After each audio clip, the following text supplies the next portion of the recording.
kita bertemu dalam program Alif Bata. Bismillahirrahmanirrahim. Assalamualaikum warahmatullahi wabarakatuh.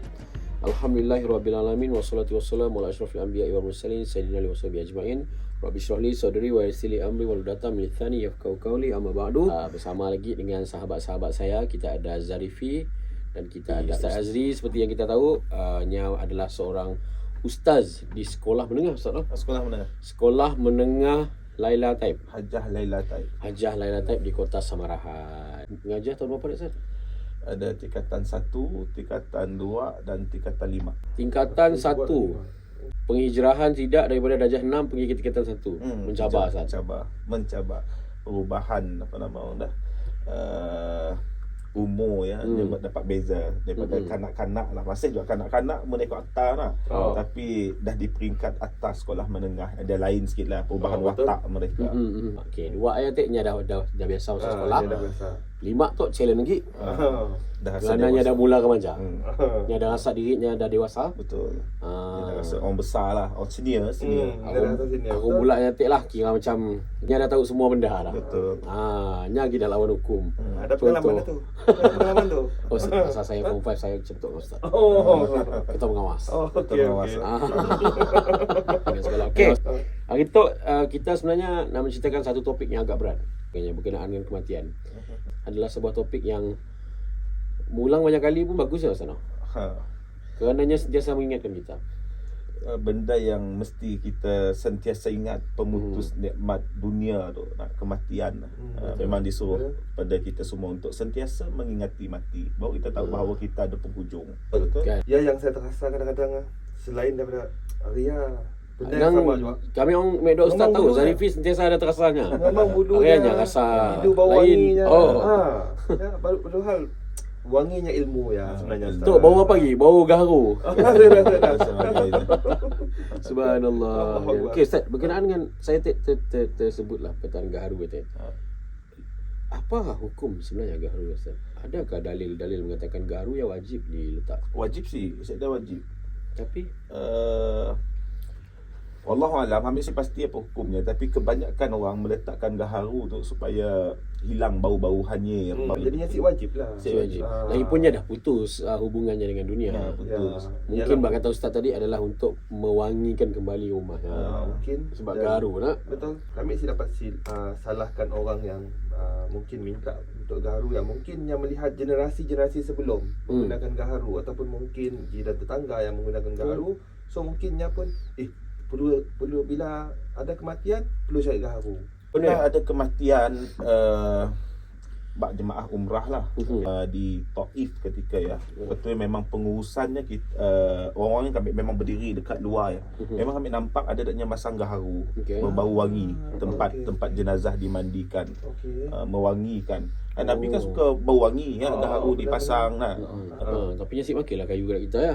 Kayu kita ya. Lain nak colok lain nak. Lain nak. Okey. Cerita berkenaan dengan alam kematian. Saya difahamkan alam barzah tu ada alam yang keempat. Betul. Alam yang pertama kita adalah alam kehidupan, alam roh. Alam roh. Selepas alam roh ditiupkan dalam rahim ibu, alam rahim.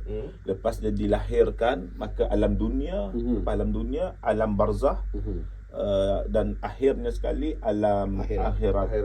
Jadi hari tu kita nak cerita alam yang kita akan tempuh selepas tu. Alam yang keempat. Di mana alam kita tu lah lepas tu lah. Sebab umat Nabi Muhammad, betul kan saya pun salah Ustaz, paling Muhammadah umurnya dikatakan boleh bersedia untuk meninggal adalah umur 60 ke 70. Betul. Nabi pun madah di antara seperti umur aku 60 ke 70 tahun. Tapi bukan syaratnya mesti 60 tahun baru akan mati. Syarat kematian tu bingung ya Ustaz. 59 umurnya, esok birthday. Dia dah bingung. Confirmation kata orang. Mungkin boleh jadi awal dan mungkin juga akan jadi akhir. Sebab syarat kematian tu bukan sihat. Syarat kematian bukannya tua. Syarat kematian adalah apabila roh ditiupkan ke dalam jasad kita, maka kita akan bertemu dengan kematian. Bila kita sebut umur 100 tahun ataupun meninggal akhir kata orang, orang kadang-kadang manusia tak mengelakkannya bonus penggunaan. Atau Ustaz, adakah ia, maafkan saya lagi sekali, Ada orang madah ialah kerana banyak gila dosa lambat mati. Oh, sudah. Ia adalah peluang yang Allah beri kepada seseorang untuk kembali bertaubat kepadanya. Bahkan kita hari itu pun setiap hari adalah paling hampir dengan kita adalah kematian. Okey. Sekali sehari Allah beri nafas kepada kita, ia adalah peluang yang Allah beri, nikmat sebenarnya, untuk kita menginsafi ataupun bertaubat di atas dosa-dosa yang telah kita lakukan. Diberi ekstra lagi kepada kita, peluang kepada kita, tapi ada juga merupakan ujian kepada orang. Okey, betul. Gimana sebab hidup tu adalah ujian. Selepas daripada umur ya tadi, munnya semakin beriman, semakin bertambah iman, alhamdulillah. Tapi mun di sebaliknya, yang satu ujian yang sangat berat. Sebenarnya saya selalu dipesan 3 perkara. Bila kau diuji dengan ujian, sama ada sakit ataupun apa-apa musibah, yang pertama adalah kerana Allah nak menaikkan darjat. Betul. Daripada kau sebagai hambanya yang level tu, yang naikkan level kau makin tabah. Yang kedua, kerana Allah ingin memberi nikmat. Supaya Allah macam sakit, Allah buangkan pahala, buang dosa-dosa kau, tapi dia malah kirimkan pahala. Betul. Yang ketiga adalah sambilnya dalam Allah ingatkan kita, supaya kita ingat Allah lah. Yang ketiga adalah hukuman. Yang ketiga betul tak, Ustaz? Betul. Adakah ada sebuah hukuman kepada kita? Semua ada orang yang diberi bahasa, boleh kita guna bahasa azab. Apa je yang Allah kurniakan bersangka baik dengan Allah, ia adalah sebuah nikmat. Kerana saya suka perkataan Ustaz tadi, sebenarnya adalah sebuah kesedaran untuk kita. Bukannya semestinya kerana 100 tahun. Esok kita bangun, buka mata, rezeki Allah kurniakan adalah untuk kita kembali kepadanya. Cuba kita kena sejak diri kita lah. Bangun pagi tadi, apa ucapan pada lidah kita? Ni Alhamdulillah kah ataupun telefon? Ataupun untuk alam. Kami ngecek Facebook lah, Ustaz. Bila bangun je, bak kata Ustaz tadi, apa ayat pertama? Ayat pertama ialah handphone ku tu. Handphone. Apa kau tahu malam tadi tertidur handphone Google. Saya rasa kadang-kadang hujung minggu tu, Ustaz, ada yang macam MU menang kan? MU ya dulu dicari. Ya, jangan cerita lah. Tu hal kematian tu. Takut mati benar-benar. Dalam kehidupan kita nak perkataan pertama, patutnya alhamdulillah Allah masih izin kita. Tapi kita biasalah manusia nak kadang cari handphone, kadang menghujung minggu di off-nya alam. Ya keadaan lah. Ya sebab ia muhasabah diri kita. Kita kena muhasabah peluang yang Allah beri itu, Allah boleh tarik bila-bila masa. So secara tepatnya adalah satu nikmat dan ujian. Sebelum kita masuk ke alam barzah, kita cerita hal 90 hari sebelum meninggal. Apakah benar 90 hari meninggal nanti memang roh bergentayangan kata sedap 100 hari sebelum meninggal? Memang ada disebut, kita baca dalam buku, keluaran buku. Tapi ada juga setengah ulama yang ceramah-ceramah yang kami sendiri dengar, yang mana ada pun yang hari-hari tu, tanda-tanda tu. Tapi ada juga orang dapat merasa dekatnya dengan kematian. Itu sebenarnya antara sebab Allah merahsiakan kematian kepada kita semua, ini adalah satu rahmat daripada Allah, kasih sayang daripada Allah. Allah tahu kan kepada kita, bila kita mati, katakan esok hari kita mati, rasa kita tiga akan berada dalam tu. Betul, saya nak fokus 100% betul di atas. Katakan sebulan lagi kita nak mati, kita akan duduk stay dalam tu. Confirm kita akan berada dalam masjid, solat, kebaikan, sedekah dan macam-macam lagi. Benar? Setuju? Tapi memang ada digariskan berapa hari 90 hari kematian, 100 hari sebelum kematian, 40 hari sebelum kematian. Ya perbahasan mungkin kajian yang dilakukan sebelum menanggar seseorang tu dan sebagainya lah. Tapi saya difahamkan kita boleh nak meletakkan apa yang nampak itu macam si lama itu. Boleh nak sana. Kita membayangkan benda yang meramal. Kita meramal. Kita anggap itu okey 40 hari lagi. Ada pun kadang-kadang kita dengar doktor madah itu 40 hari lagi. Ya sebabnya melalui kajian yang bukannya nak jadi. Nya pun si madah benda yang confirm. Tapi ada garis panduan yang diberi doktor melalui kajian-kajian sebelum apa yang akan berlaku, Tapi semuanya atas izin Allah. Semua atas izin Allah. Islam kena yakin benda ya. Walaupun doktor dah madah sekian, tapi kita kena yakin bahawa semua atas izin Allah. Allah seizinkan, makanya akan berlaku. Nak pesan pada semualah, bila seseorang tu sakit, nasihat kita kena betul. Ada pernah jumpa kita sakit, sepuluhlah kita sembahyang, sedangkan sembahyang wajib. Yang gimana madah Allah faham. Nya gimana? Mungkin solat Jumaat mungkin kita boleh terima Betul, solat betul. berjemaah. Tapi solat apa keadaan Wajib. mesti solat. Kita pun kena nasihat yang betul lah. Apakah benar punya ada azab di dunia, saya lagi azab akhirat? Wallahu a'lam. Orang Islam lain dengan berbeza lah dengan orang bukan Islam. Kita ada bila kita dah diberi azab, Allah dah bayar kepada kita.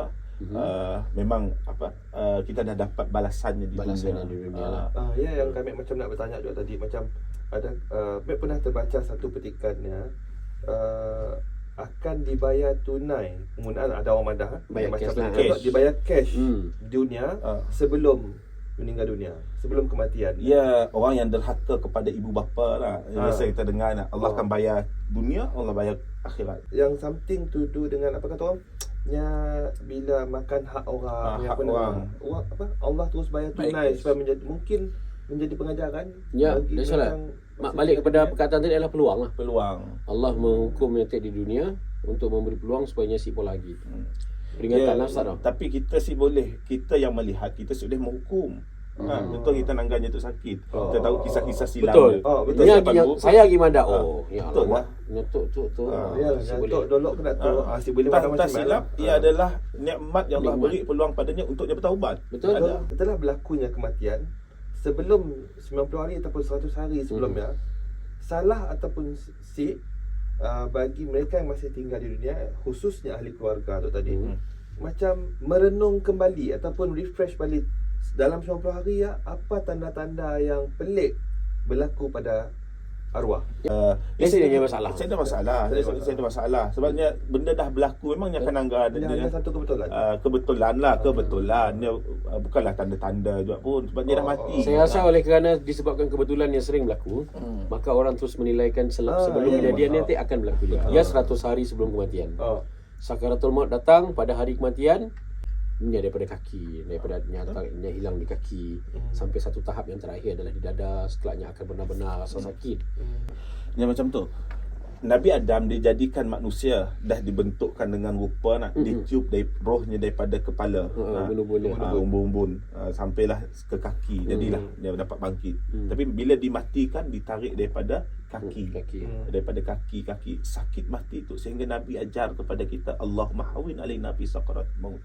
Ya Allah, mudahkan, ringanlah kesakitan mati, sakaratul maut. Sakarat tu dibahaskan oleh para ulama, dirasakan kesakitan untuk setiap inci daging kita, sentimeter daging kita merasai kesakitan. Musakit gigi dah.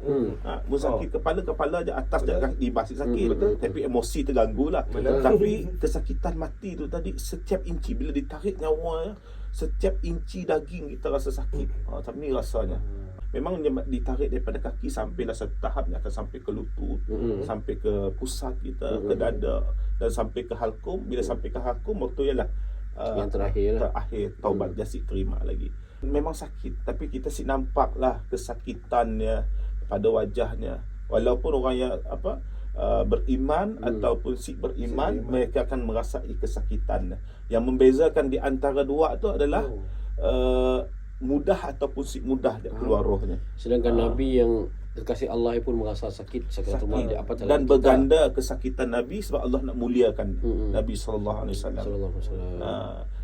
Bezanya mudah ataupun mudah, sakit tetap lalui, mudah ataupun mudah. Ada orang yang slow rohnya nak keluar sebab terlalu sayang dan cintakan dunia. Sangat sayang. Ada orang mudah seperti air yang mengalir. Jadi dia bergantung pada amalan. Jadi kadang-kadang sebagai seorang manusia, macam kami pun ada pengalaman bapa mertua kami meninggal pada November tahun lepas. Jadi kadang-kadang bila menangkan yang menghembuskan nafas yang terakhir, sangat tenang, macam tak ada apa-apa anggota badan yang bergerak pun Ustaz. Husnul khatimah, mati dalam pengakhiran yang baik, ada tanda-tandanya. Ada orang sebut cerita tentang peluh, tapi sia-sialah sebagai madah keutamaan. Ada je orang sik peluh dainya, bukanlah hanya sik husnul khatimah. Banyak lagi lah. Tapi antara tanda-tanda yang nak cerita husnul khatimah yang saya baca, yang saya belajar,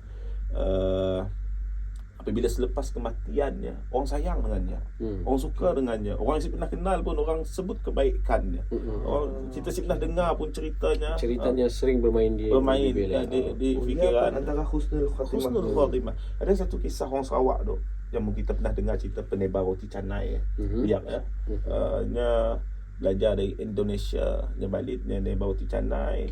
Satu hari ni accident, kita si kenal, semua si kenal lah. Tapi bila dia meninggal dunia baru cerita-ceritanya didengari orang. Rupanya setiap malam dia akan mengajar di rumah anak yatim, ngajar ngaji. Orang dengar cerita, ya Allah seronoknya.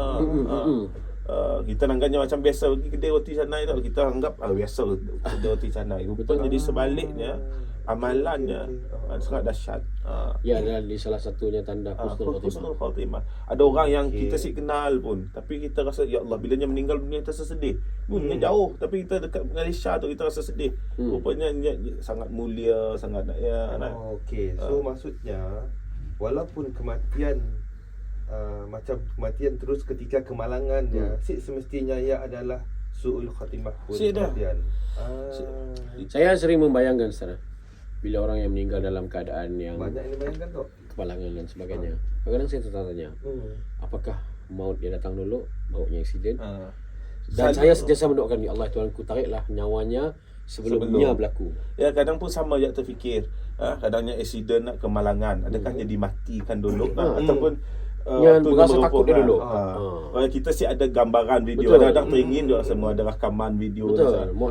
Baru tu ada satu keluarga meninggal dunia yang 6 orang di Selamat Johor. Si suami on the way nak pergi mengajar agama, nak pergi kuliah lah. Ditarik oleh Allah sekeluarga meninggal dunia dalam keadaan yang yalah, baik, kemalangan. Kemalangan baik. Adakah kita nak madahnya su'ul khatimah? Sedangkannya nak menuju ke arah yang baik. Sedangkan memang ada disebutkan siapa yang nak menuju ke tempat kebaikan, nak pergi solat, nak ceramah, nak apakah, ditarik nyawanya, waktunya nak mula belum pulas lagi pun disebut salah satu ada husnul khatimah. Niatnya baru. Syahid pun ada orang sebut sebabnya nak menuju buat pada kebaikan. Betul. Yalah, kadang-kadang bila kita lihat orang yang meninggal dalam keadaan yang baik, contohnya macam kita tak manusia punya pemikiran yang berbeza, fahaman yang berbeza. Meninggal dalam solat, meninggal yang husnul khatimah. Yalah. Kan? Sebab ya kadang-kadang kita si orang nak judge apa yang Allah dah sediakan untuk orang yang sebenarnya setiap orang yang adalah berbeza. Betul. Si semestinya mak kata Ustaz tadi, meninggal dalam keadaan kemalangan yang ngeri. Si bagus. Mati lemas antaranya. Mati lemas adalah hadis